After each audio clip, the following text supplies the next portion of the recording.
Live Formula One. Welcome to the Chequered Flag podcast, Sao Paulo Grand Prix review.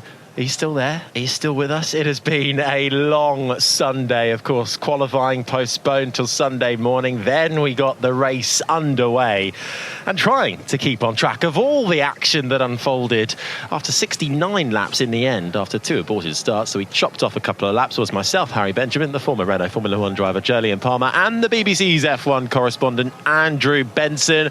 Max Verstappen, who started from 17th on the grid, rising up to take the victory, and with that, puts one hand on the Drivers' Championship trophy. 62 points. Now the gap between himself and Lando Norris, who only managed to finish in sixth. We'll delve into it all. But, Jolyon, let's start with really the man of the match, Max Verstappen. That was a phenomenal drive. I asked you on the coverage, was that one of Max Verstappen's best drives? I appreciate there's a lot to choose from, but that was mighty. It really was. It was such a good drive at the best time possible for a drive of that standard. He just did everything right. Starting from 17th on the grid, he got an amazing start, came through half the pack. On the opening lap, he was into the top 10, passing Lewis Hamilton down the inside, picked off another couple of places. A crucial one was Oscar Piastri, who put up a pretty soft defence in the first of the McLarens, and then got himself into the top six. From there, Red Bull took over. Brilliant strategy call from the team that meant he didn't pit when those ahead of him did, apart from Esteban Ocon. And then once again, the clinical finish that he had to pass Esteban Ocon on the safety car restart from miles back. It was a great move, well executed, and kind of riskless. He took it from a long way back, but he got himself to a position where the move was his, and the pièce de résistance, the finishing touch, all of those fastest laps in a row, disappearing up the road, imperious on a day where so many other drivers were running off the road and making mistakes. We've got a couple of weeks off now until Las Vegas. That'll be the first chance Verstappen gets to put one hand on, to take the trophy and the World Drivers' Championship. But really, Andrew, it was those laps in between, the virtual safety car being called and then the red flag. Ultimately, Nico Hülkenberg was kind of the cause of the initial VSC. But that was the moment that really decided Verstappen's fate in this race, staying out on track and not pitting. Yeah, well, let's be first of all clear about the quality of the drive. I think it's up there with his best drives, if not his absolute best drive ever. Obviously, these things are debatable, so it's hard to give a definitive opinion. But his carving through the field in the first few laps was absolutely outstanding. He got a bit stuck in that train behind Tsunoda and Ocon and Leclerc. And of course, that raises the question of what would have happened if the race had played out differently. Would he have got past all of those drivers? But the key thing was that the conditions were worsening. The VSC came out for an incident with Nico Hülkenberg, and Norris and Russell, and also Tsunoda, by the way, decided to stop. Now, that's the right decision in the situation. The tyres were wearing out. The VSC's out. You take advantage of the VSC and you bank a quick pit stop when you come out with fresher tyres. Verstappen, though, with Red Bull and the two Alpine drivers, gambled that there was going to be a full safety car or a red flag critically. And they were right in the end, because the full safety car did come out. Franco Colapinto crashed behind it.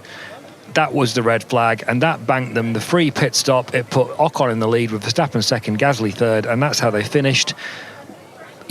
If my uncle was, all the theories about what could happen if, things work out differently. Norris says it was just luck. I don't think it was. It was a classic Red Bull making, playing on the front foot, taking the risk, hope it's going to pay off. It did, but it was banked by an absolutely top-draw, world-class drive by Max Verstappen. I thought we were going to get some amazing insight into your uncle there for a moment. So did I.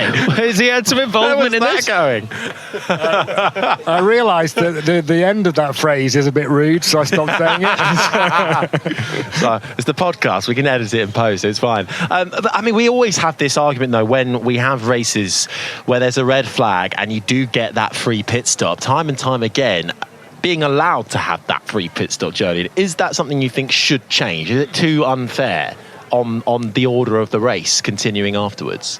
There's arguments there's arguments both ways. Overall, I think it's unfair in the grand scheme. It's happened for a long time. It famously got Pierre Gasly to a win in Monza when he was down in about 14th and managed to pit under the safety car when no one else could, or pit under the red flag when no one else could pit because the pit lane was closed. And it got him the win in an AlphaTauri in the day. It's deprived of us a great race in Monaco in 2011 as well. But sometimes it kind of gives a good race because it gets underdogs into high positions. So sort of artificially, it can be giving us a spicy race. And it kind of did today, putting Esteban Ocon at the front of the field. But in terms of pure fairness, it's not really fair that those that stay out take a risk, which the two Alpines and Max Verstappen did today. They took a risk by not pitting, and they were driving around on shod intermediates in pouring rain. You could say, on the one hand, is it safe to send them back out on those tyres? That seems a little bit ridiculous. But on the other hand, they chose not to pit at the time, so it's up to them. I think in the long run that rule is going to change, but for now you've got to play to the rule, haven't you? Well, let's hear from the man himself, the winner of the Sao Paulo Grand Prix, Max Verstappen. Max, big congratulations. After that tricky qualifying session this morning and the engine grid penalty, what did you think was possible? Honestly, I mean, of course, I was very frustrated with qualifying, we just tried to just use it as a good motivation in the race, and luckily we had a great start, and from there onwards we were just having a really good feeling in the car, and we made all the right calls again, stayed calm and executed when we needed to. So incredibly happy with today. I mean, honestly crazy. I never expected to go from P17 to P1. I was hoping for good points, but this is absolutely crazy. Outscoring Lando, of course, 3 races to go. Does this feel like a big step towards that 4th title? Now it's of course a great result. I mean, which if you look a few hours ago was definitely the other way around. So looking like we were going to lose a lot of points. So I'm very, very happy. But still 3 tough races, and we need to just stay calm and make no mistakes. Thanks, Max. Well done. So Max Verstappen there, and watching the scenes as well when he got out of the cockpit of his Red Bull, it was almost like he'd won the World Championship right then and there. That win felt like it meant more to him than his other ones. And of course, it's not been since Spain that he's actually been on the top step of a Grand Prix podium. I mean, in reality, he has won the championship, Harry. That's what's just happened today. And this was a race where it should have been Norris's big chance to not just chip away at the championship lead, but to take a chunk out of it. Starting from pole, Verstappen 17th. Norris already won the sprint yesterday, but that turnaround today and the skill level, the effort and perfection that Verstappen has put in has surely won in the championship. This is a guy that, by the way, has retired once in the last 60 Grand Prix. He now has to retire in all of the last 3, and basically Norris wins them for that to go any other way. He's got one hand and 4 fingers on the championship. It demonstrated why he was in that strong points position in the first place, and it demonstrated how Lando Norris still has a little bit to go to be at that level. He made a series of mistakes today. There was the first one with the aborted start when he set off for a second formation lap when he shouldn't have done. He's under investigation for that. And then there were 2 offs after restarts. One at turn 4, first of all, which lost him the place he'd won back hard from George Russell in the heaviest rain. And then another one at the second restart when he went off at turn 1 and lost 2 more places. You can't afford to be making errors like that when you're competing for the World Championship, especially when the person you're competing for the World Championship with basically doesn't make mistakes at all, pretty much. And I think a sign of where things are at in terms of the pecking order in Formula One, we have had a sort of loose championship battle. It's never really materialised, and I really don't think it will now. But it's been keeping us talking for the last few weeks, and it's been getting Max Verstappen worried because of the way he's been racing. You could see that. But when you come down to these crunch times, Verstappen was starting 17th, Norris was starting on pole, and yet you still think Red Bull and Verstappen as a combination will make the most of an iffy Brazil soggy day. And McLaren, they have thrown away so many races this year. They threw away another one today in the kind of way that's been the absolute example of their season. Good pace, Norris on pole. He loses the lead at the start. Another pole that went begging for him. He's behind George Russell. And then the strategy, pitting, between losing it at the start and a poor strategy, they've lost the race. And this time, it's cost them the title.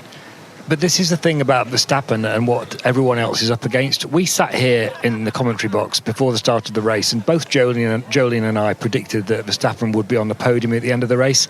At the time when I said that, I was thinking he might win. I didn't want to say it because it sounded outlandish, but I was thinking that it was a possibility because he's that good. And I think this is the point about the quality of this drive.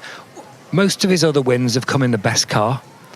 The Red Bull, I mean, maybe it was the best car today, but it didn't look it in Sergio Perez's hands. The Red Bull's not been the best car in Formula One for quite a long time now. It's not bad. It's right up there still.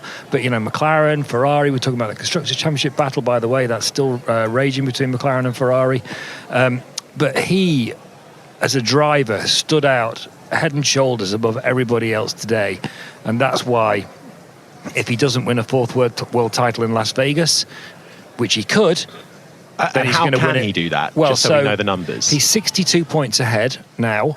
If he leaves Las Vegas with at least a 60-point advantage, he's world champion. Now, on the balance of performance of the last few races in the dry, and let's face it, it's going to be dry in Las Vegas and Qatar and Abu Dhabi, he probably won't win in Las Vegas. You'd put Ferrari as the favourites for that weekend, with McLaren close second. Verstappen you would expect to be third best behind them, so it could go beyond Vegas because in that eventuality his lead will come down a bit, on the balance of form you would expect. But that means he then goes to Qatar with a massive, presumably goes to Qatar with an even bigger, easier way of winning it there. So I would predict if I had to predict where's it going to happen, it'll be Qatar, the penultimate race. But mathematically he could do it in Vegas for the first time this year. Okay, well, that is the state of play then when it comes to the numbers in this championship. You allude to Lando Norris there in the end. Let's come to him next because it's a big hit for Norris. It's these kind of weekends where it can swing massively one way or to the other. It didn't go Norris and McLaren's way in the end, but with those mistakes, whether it be strategy, whether it be Norris running deep in turn one and running off a couple of times, losing position, losing time, are McLaren a team that are ready to win championships right now? They're not at the standard of Red Bull operationally. That is, I think, so clear. And this is another race that they were in control of. They had the pole position. They were hustling George Russell. They were one of two in contention for an early lead. And then they chose to pit. Now, you can sort of see the logic for the pit stop for Norris because it was hosing down. And logic says, you're on worn intermediates, it's really raining, it's sketchy, pit and take some new ones. But giving up track position to Verstappen is always a huge risk for them. And as soon as Norris pitted and emerged, and I mean, just before he pitted, you could see how horrendous the rain was coming down. As soon as he emerged down in fourth position, behind the top three or fifth, and then he cleared Russell, you just thought, oh, that was a mistake. This is going to be red flag. It was straight away into the territory of, is this even drivable? And then it clearly wasn't because Colapinto crashed actually under safety car. So it was a mistake that you could call kind of within 30 seconds of it happening. And it's a tough call for McLaren. Mercedes obviously did the same. They're in the lead and they've got everything to lose at that point. Alpine and Red Bull don't, but in a way Alpine kind of did as well because even at running a fourth and eighth is big payday for them. So they've still got a huge stakes call and they called it right.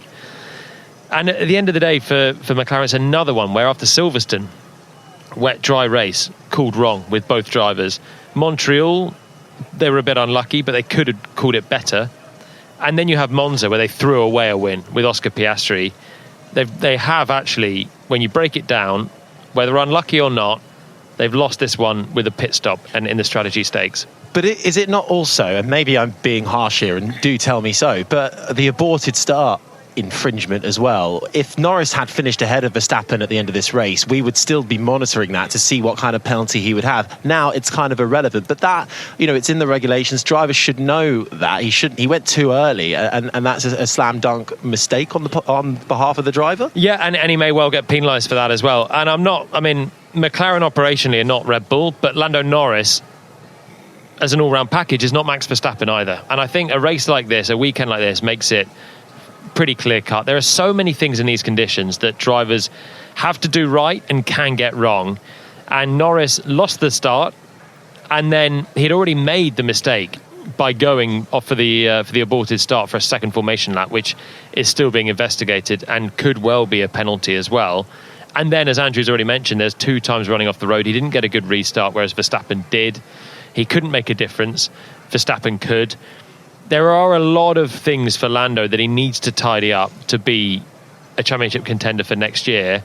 And I feel like he's had so much pressure on his shoulders. We shouldn't forget, he has still done a fantastic job this year. He's up against Oscar Piastri, who's meant to be a prodigious talent, and he's put Piastri well in the shade as well. Delivering pole position earlier on was tremendous for Norris under heaps and heaps of pressure, but there are weaknesses in his game that Verstappen just doesn't have. Verstappen has so few weaknesses, and it makes him the formidable talent he is. And you saw it again with the start, with the aborted start mistake. Verstappen was on the radio to the team straight away going, what's happened here? They shouldn't have gone. He knew the rules. Norris didn't. And I remember hearing a story about Lewis Hamilton when he first turned up at McLaren. Ron Dennis gave him the sporting regulations and said, learn them. Ultimately it is the driver's responsibility to know what the rules are, just like it's the responsibility of a footballer to know what the rules are on the pitch. Now, then there's a second level to that as well. If the team don't think the driver is completely au fait with the regulations, it's also up to his engineer to remind him when he's coming back to the pit, for example, don't go. You can't go when the orange light's on. We have to wait on the grid now for whatever happens next. We don't know what that is. So it's a bit 50-50 thing, you could argue, but ultimately, you can't leave the pit. I mean, any Formula 1 driver knows you can't leave the grid when the orange lights are showing on the gantry, and they were. The other factor, I suppose, to bear in mind is that that in starting infringement, Norris left and is being investigated, but then some cars followed him as well. Russell, the 2 RBs, but they're treating that as almost a separate investigation. That's how it appeared on the steward's feedback and on the graphics. So is that a case of, for those drivers who were behind Norris, well, they were just sort of following on, so it's less of an issue? Yeah.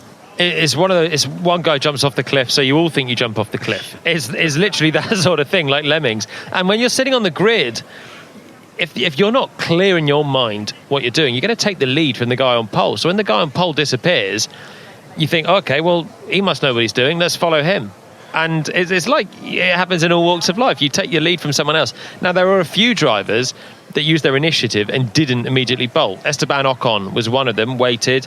Valtteri Bottas further back has obviously had his fair share of pole positions over the years. He waited. Verstappen knew the rule. He waited. And fair play to them, because waiting there on the grid, you might be feeling pretty stupid if sort of 3, 4, 10 cars all go and you're like, hang on, this isn't right. But they knew the rule. Norris didn't, and it's just another one of those things that it's such a high stakes time when you're in a championship battle. You're on a soaking wet track. You've got 71 laps ahead of you, which was 70 because of Stroll's moment, and there is so much to go wrong. To have the clarity of thought to know exactly where the regulations are is not second nature even. It's another thing that can go wrong on already a tricky day where they've had an early start for a 7:30 a.m. qualifying session. These things are not easy to remember from the cockpit. There is so much going on, as well as your burnouts, as well as getting your head into gear. But nonetheless, it was clearly not right from Lando, and a few others followed. There is a what-if question, of course. What if McLaren and Mercedes hadn't pitted under the VSC, which then became a safety car, which then became a red flag, and they'd kept track position, and Verstappen is 4th or 5th behind them still, and there's a restart, because there's a crash, which we know there was going to be. We know there was a safety car because Hülkenberg had already gone off at that point, so we know there would have been a safety car. What would have happened then? Would they have been able to keep track position ahead of Verstappen? In a way, it almost doesn't matter, because Verstappen had already come up from 17th to 4th, 5th, 6th, whatever he would have been in that scenario. And at that point, so even if Norris leads him for the rest of the race, which Norris himself was even questioned in his post-race interviews, he's saying maybe Max would have come through anyway. And Verstappen did have incredible pace in the second half of the race. He'd still only have gained a few points on Verstappen, Norris, if any at all, if Verstappen had come through. So the championship, although it wouldn't be as bad as it is now, it would still be bad. He would still be a lot of points behind with not very many races to go. So it might be 40 points ahead instead of with 60, still available. It might have been 45 or 36 or whatever. The point is Verstappen made this happen by the quality of his performance on the track. He basically secured the championship effectively today, one way or another, even though he's almost completely guaranteed it with the full win. Literally, the first 5 kilometres of the race was huge. Norris has lost his advantage. Russell's taken the lead, and Verstappen's got himself already into the top 10 with still 2 RBs ahead of him who were always going to make way. It was such a big opening lap that Norris didn't nail and Verstappen did, and it already closed them up, and it negated a lot of qualifying. How well did you know the regs when you were in the car? We actually had a test at the start of the year. Alan Permain was our sporting director, and we were in Melbourne for season start, and we had a test. So like a written test? Written test with the engineers, and so we were given at the end of testing the rule book.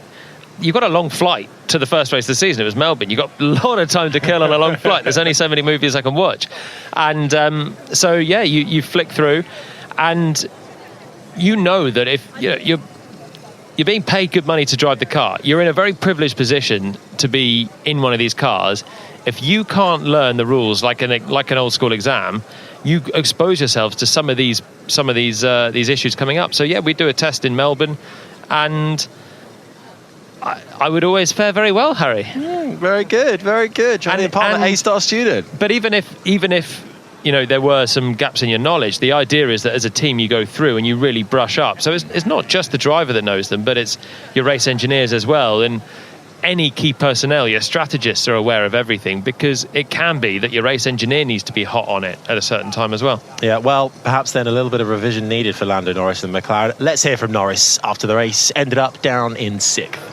Lando, so much going on out there, P6 at the end of it. Maybe we can start with the VSC fairly early in the race, pitting under that, the red flag that followed, of course. Can we get your take on that? Yeah, you can change your tyres under the red flag, is what the others did, so just unlucky. Unfortunate, sometimes it just goes your way, so nothing we did wrong. I don't get what people say. Staying out was not the right thing to do. It shouldn't have been red flagged, but obviously that was the crash in the end which caused the red, so just that's life sometimes. You take a gamble, it's paid off for them. It's not talent or, it's just luck. So a bit unlucky this one. I mean, what about the rest of the race? Just how difficult were the conditions out there, and where does this leave you heading into the final triple header of the season? Yeah, I mean, I still made a couple of mistakes in the end. I had cars on my left and my right. I locked the rears. I went off. I lost 2 positions. So a little bit unfortunate there. Just my own fault. So not a perfect race for me, but I think no matter what, 4th was the best anyone could do today of the people who boxed and didn't get lucky. But otherwise, just keep our heads down. Thanks, Lando. Lando Norris then speaking after the race, and just a reminder that gap is now 62 points between himself and Max Verstappen, and the first chance for Verstappen to clinch the title will be in a couple of weeks' time in Las Vegas. While the smiles might not be as wide down at McLaren, for Alpine, for Esteban Ocon and for Pierre Gasly and for Team Enstone, Jolien, your old team, what a result. P2 and 3. Nobody would have predicted that coming into this weekend. For the team that finished 17th and 18th back in round 1, they've just catapulted themselves from 9th in the Constructors up to 6th. It's a fantastic result. What a huge day. And there's been criticism of the point system this year, or talk about extending it down to 15th or giving it some more consolation points. But I like how you have points for the top 10, but sometimes you have these amazing days that transform the years of a whole team. And Alpine managing to execute on a day with plenty of randomness, so many potential dramas and pitfalls for anyone to fall into, they have managed to get themselves to 2nd and 3rd. They've got the drivers capable of doing it. They've got 2 Grand Prix winners in the car who have also managed to seize a good day in their past. And the team have executed an absolutely perfect display. Ocon actually ceded the Grand Prix lead a little bit easily to Max Verstappen. I wondered if he might even be kicking himself, because had he kept the lead, look, probably Verstappen passes him. He's in a better car and he was on a charge today.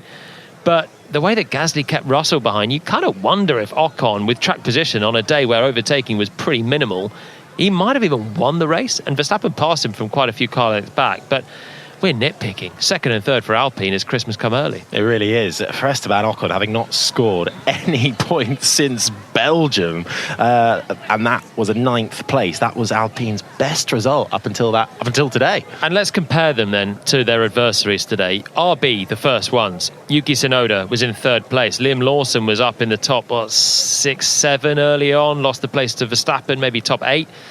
And they blew it at the pit stop call, the same way as Russell and Norris did. Again, tough call on RB, but Alpine didn't blow it. They called it right. RB didn't. Tsunoda fell down the order and he was gutted at the red flag, because he could have had a podium today had things played out differently. Driver did well, the team didn't. Williams, Alex Albon was in Q3. He was second quickest in Q3, but he smashed the car up. All these things are on a knife edge. It's so easy to do. I don't want to be critical on Albon. He drove fantastically, but he made a mistake, and it meant that Williams scored nothing, along with Colapinto crashing in qualifying and the race. Team did well. Driver made a mistake. And then you get to Haas, who have had a pretty miserable weekend after a really good run of races. Behrman was a bit scrappy today, had a little touch with the barriers, had a few runs wide. Hulkenberg had a tap at the barriers as well, brought out the VSC early on. And when you look at all of the things that have gone wrong for those other teams, 6th, 7th, 8th and 9th, Sauber are out of it. You think how Alpine have managed to tick every box, including the drivers not making a single mistake.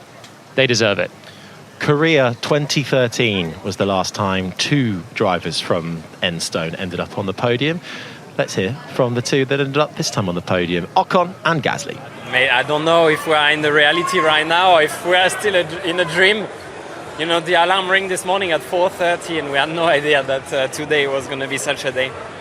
The qualifying was incredible, but today we are leading the race. Like, we haven't been further up than P10 this year, or P9. You know, it's been incredible to being able to fight. You know, it feels so good. You know, spending so much time in the midfield, struggling. You kind of think, you know, when is my time gonna come? And today really it shows that if we all had the same car, you know, we would be able, you know, to fight at the front. There was never a doubt, but, you know, it takes so long for us to sometimes, you know, have such result that, you know, today it really reassures and gives confidence about what we can do. But, yeah, so great that, you know, on the rain we can still see that, you know, the cars, they level out in some tracks, and I think that was not going to be a thing anymore, but it was today. Yeah, I want to say so many words, but I need to calm down, otherwise gotta watch for my language. But I'm so happy. I'm so proud of all the guys in the team.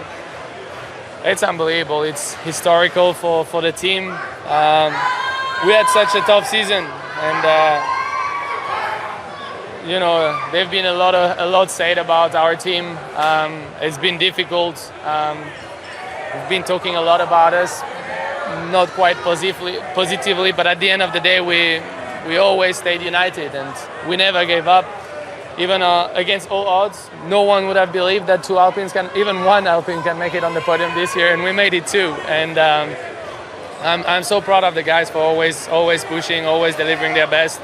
Whether it's back in Enstone, in Viry, at the track, we always try to put our best.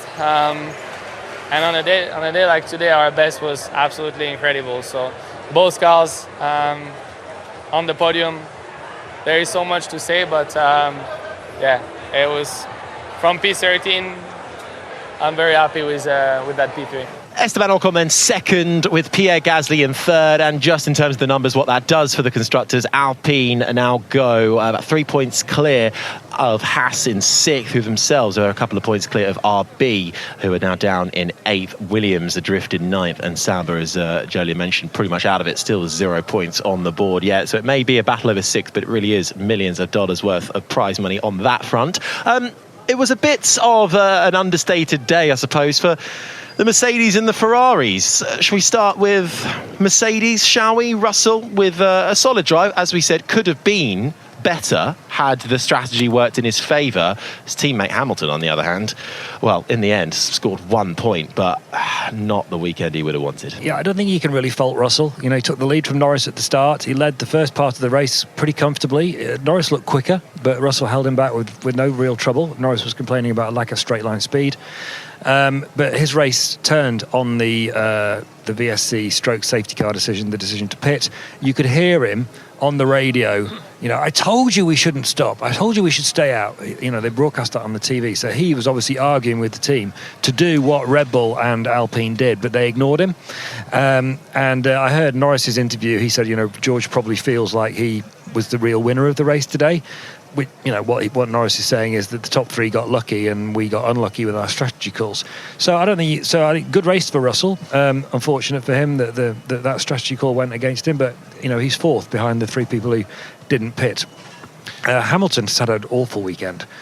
Qualified badly and complaining about the car bouncing, never looked really competitive. He came alive a little bit in the second part of the race after the red flag period, and he scraped a point, but you know, battling with Liam Lawson at the end, he couldn't get through. So you know, as a weekend he's going to want to get away from. And I think it's beginning to feel like, you know, this is a season and even perhaps a team he wants to get away from. You know, he's going to Ferrari in 3 races time. Has he checked out?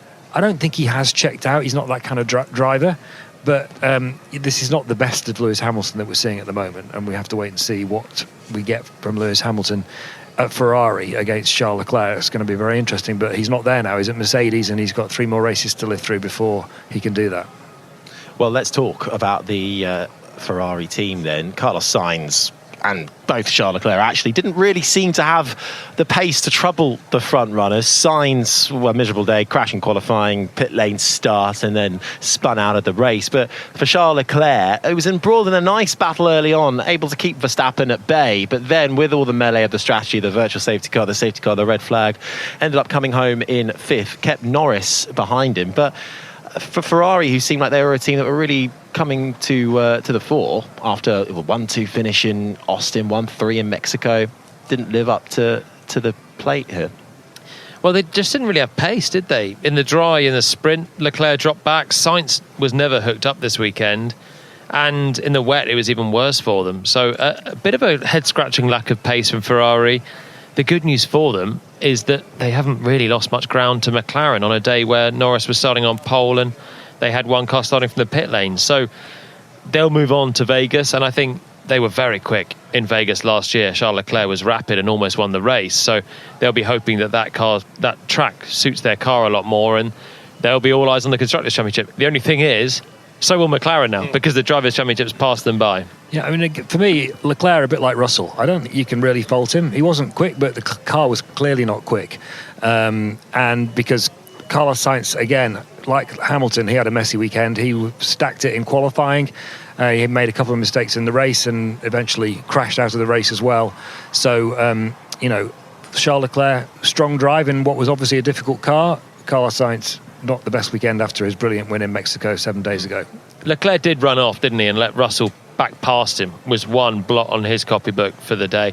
And really, I think Russell had a tremendous drive and will be gutted. The worst thing as a driver is when you're winning a race and you're calling the right strategy and you're overruled to lose it. That's gutting. And Russell, he's a clever driver. He thinks a lot through in the car, and that'll hurt personally because Mercedes are not getting many chances to win races at the moment. When you've got so many big guns out of contention, you've got Russell v Norris, and then a group of Tsunoda, Lawson and Ocon lining up on the grid behind you. Should be a 2-horse race. And whilst Norris will be disappointed, I think Russell as well has missed a big opportunity. And when you call it right from the cockpit, you're reading the race and driving at such a high level when there's so much jeopardy in play. It's a tough one to stomach. Certainly will be. Just in terms of that constructors' battle, 36 points now separate McLaren and Ferrari at the top. I'm actually just remembering also Spa, where Russell overruled the strategist, didn't he, to win the race. Okay, it didn't count because of the weight issue, but another one where he's been calling things right from the car against the orders from the team. But you win and lose as a team, don't you, Andrew? It's a team sport, and he'll have to swallow it. Indeed, and that Constructors' Championship battle is still very much on. You don't forget that, you've got both cars scoring the Constructors, so there's basically 46 or 47 points, is it? Each race available. So, one good or bad race for one of those two teams could really turn things around or really solidify things if it's McLaren. So, 3 races to go. That's the real story now for the rest of the season. And I think, I've said this before, but, Max Verstappen deserves to win the championship this year. He's been the best driver on the grid. But to me, the Constructors' Championship is big for the teams because it pays them the money. But normally for the public and the media, it's not that big a deal. People aren't that interested in it. I think this year it's a bit different because Ferrari haven't won that championship since 2008. McLaren haven't won it since 1998. So whichever of them wins it, it's a big story for that team in terms of turnaround and what have you. And it also tells a story about Red Bull's fall from grace. Today they haven't fallen from grace at all. They've flown high, but one car has. One car has, exactly. But so I think that's still an interesting. It's not the glamour story like the Drivers' Championship, but it's still an interesting story for everyone to get their teeth into for the rest of the year. Yeah, it certainly is. Just outside of the points, then Perez down in 11th, Behrman 12th, having substituted for Kevin Magnussen all weekend. He really did have everything thrown at him this weekend in terms of weather. Bottas 13th, Alonso 14th, Joe 15th. Sainz crashed out along with Colapinto. Hulkenberg disqualified for getting assistance to rejoin the race by the marshals. Albon crashed out in qualifying and didn't take to the start, and Lance Stroll crashed out at turn 4 on the first formation lap that we got. So only 15 runners in the end. Any other business that you want to focus on while we wrap things up? Anything else catch your eye? No. Looking forward to Vegas? A couple of weeks off? Looking forward to a couple of weeks off before Vegas. Well, I'm not sure I am looking forward to Vegas, really. I mean, it's becoming an iconic event, or that's what certainly Formula One wants it to be. But Jolyon will remember last year it was a brutal experience for everyone who was there. We didn't know when. It was a great race, though. Let's focus on the positives, Andrew. It was a great race. We had interrupted sleep patterns, but we did get a good race. It was a dramatic weekend with a good race, but for everyone in the paddock, it was really hard work because of the trying to adjust time zone in the middle of the night and all the rest of it. But it's an exciting one to look forward to going to, and I am doing. It's just a bonkers place, Vegas, isn't it? It's actually a bonkers racetrack in a bonkers city. I'd never been before last year. And when you wake up and you're basically in casinos with bustling people all around you, there's nowhere to chill. It's a strange one, but that's how Vegas is, and I kind of like it on the calendar. Well, 2 weeks off of it really is a bit of a march to the end, isn't it? 3 back-to-backs with Vegas, Qatar, which is the last of the sprint events, and Abu Dhabi, the season finale. We're nearly there in this longest season ever in Formula One. Lastly, I presume it's a clean sweep. Max Verstappen, driver of the day, or any other notable mentions? How can you give it to anybody else? He was just outstanding. Well, you know what?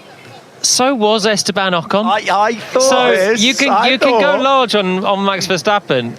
And I'm maybe going Verstappen. Are you going Ocon? I might give it to Ocon. Yeah. I know it's not to take away from Verstappen, but the guy qualified 4th in an Alpine, kept Verstappen at bay, controlled the first restart. He was done in the end, but he's driving an Alpine. Let's give it Ocon for a change. Well, I like that. I was veering towards Ocon, but I'm going to go with Verstappen as well. But a notable shout out for Esteban Ocon, I think. Right then. Right then, we are done and dusted after a long weekend for the Sao Paulo Grand Prix, where Max Verstappen put one hand and indeed 4 fingers on his trophy to secure his 4th world title. The first chance he'll get to secure it will be in a couple of weeks in Las Vegas. Thank you, Andrew Benson. Thank you, Jolyon Palmer. I've been Harry Benjamin, and this has been an IMG production for BBC Radio 5 Live.